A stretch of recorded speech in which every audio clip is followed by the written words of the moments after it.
Bonjour et bienvenue à tous. Tout au long de l'histoire du football, nous avons vu un tas de manigances auxquelles recourent les joueurs pour tromper les arbitres et ainsi obtenir un avantage pour leur équipe. Et bien que la plupart du temps ils s'en sortent incognito, dans d'autres cas ils sont immortalisés par l'objectif des caméras ou par les supporters eux-mêmes. Parfois héros, parfois méchants, si vous voulez savoir qui ils sont, mettez-vous à l'aise car aujourd'hui je vous présente 10 footballeurs qui ont été surpris en train de tricher. Avant de commencer, n'oubliez pas d'aller faire un tour sur notre deuxième chaîne Eureka, où l'on poste des vidéos tous les jours à 17h15 heure française. Vous ne serez pas déçus. N'oubliez pas aussi de mettre un like ci-dessous et de vous abonner aux deux chaînes pour ne rater aucune des prochaines vidéos. Allez, c'est parti!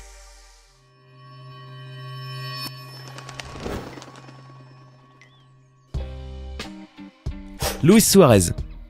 Ultime seconde de la prolongation entre le Ghana et l'Uruguay, 1-1. On se dirige vers les tirs au but quand Suarez réalise un double arrêt sur sa ligne. De la cuisse d'abord, puis, alors que son gardien est aux fraises, des deux mains. Carton rouge, penalty. Il sort en pleurs. Le Rennais Gyan s'élance. Il tient le destin de son équipe au bout du pied, mais son tir s'écrase sur la barre.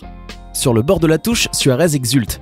Quelques minutes plus tard, l'Uruguay se qualifie 4 tirs au but à 2, laissant un Gyan inconsolable s'effondrer sur la pelouse. Je suis un grand gardien, j'ai fait l'arrêt du mondial, je n'avais pas le choix. La main de Dieu, c'est moi qui l'ai maintenant, a plaisanté Suarez après la partie. Quand j'ai vu que le tir allait au-dessus, ce fut une très grande joie. Je l'ai fait pour que mes coéquipiers gagnent au tir au but. Empêcher le ballon de rentrer dans les buts de la main est puni dans le règlement d'un penalty et d'un carton rouge. L'arbitre ne peut pas accorder le but, mais en l'occurrence, Suarez n'a rien fait d'illégal. C'est le métier, un peu comme le tacle par derrière du dernier défenseur. Pas forcément classe, mais le fair play n'a jamais fait gagner des coupes. Roberto Rojas. Qu'est-ce que les joueurs ne feraient pas pour aider leur équipe? Voici un étrange cas de sacrifice qui arriva en septembre 1989 lors d'un match de qualification pour la Coupe du Monde. L'équipe du Chili perdait 0-1 contre l'équipe du Brésil.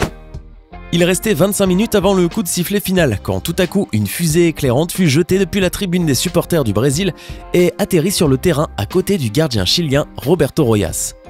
Le footballeur s'écroula immédiatement sur la pelouse en se tenant la tête et ses coéquipiers se précipitèrent vers lui. Résultat, Rojas fut sorti du terrain avec des coupures profondes sur le visage et le capitaine de l'équipe du Chili annonça que son équipe ne reviendrait pas sur le terrain pour cause de sécurité insuffisante. Il devait logiquement s'ensuivre que les Chiliens obtiennent une victoire technique et arrivent directement à la Coupe du Monde. Cependant, après avoir vu la rediffusion, les arbitres commencèrent à douter de l'honnêteté de Rojas. Plus tard, on découvrit que le goal s'était infligé lui-même ses coupures avec un scalpel qu'il avait caché dans son gant. Pour avoir feint une blessure grave, la FIFA accorda au Brésil la victoire technique 2-0 lors du match. Rojas fut suspendu à vie et l'équipe nationale du Chili fut interdite de participer à la Coupe du Monde de 1994. Cependant, en 2001, après les excuses de Rojas, la FIFA retira la sanction de celui-ci.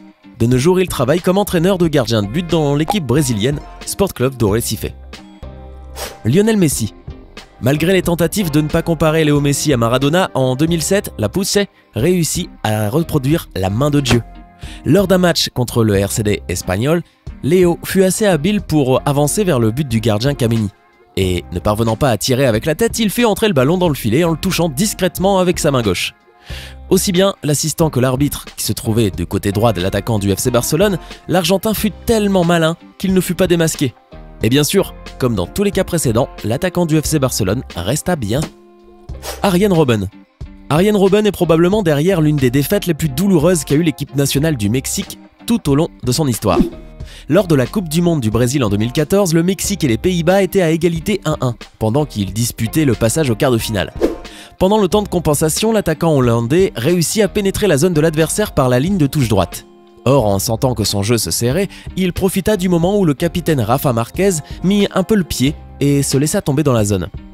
Cette action provoqua un penalty en faveur de l'équipe des Pays-Bas, en leur offrant la victoire à la dernière minute. À l'époque, cela sembla comme un jeu très serré. Toutefois, en revoyant le tir encore et encore, on put remarquer comment Robben s'était jeté, volant sans scrupule le match mexicain. Mais comme tout dans cette vie, le destin a fait des siennes, car la Hollande ne s'est même pas qualifiée pour le mondial de Russie de 2018. Thierry Henry. Au Stade de France, en cette soirée du 18 novembre 2009, c'est l'ère des mauvais jours. Dans les tribunes, les spectateurs et les observateurs n'y croient plus. Les Bleus s'éloignent d'une qualification à la Coupe du Monde 2010. Après leur défaite au match aller 0-1, ils semblent en effet apathiques au match retour. Plus agressifs, mieux organisés, déterminés comme jamais, les Irlandais déroulent.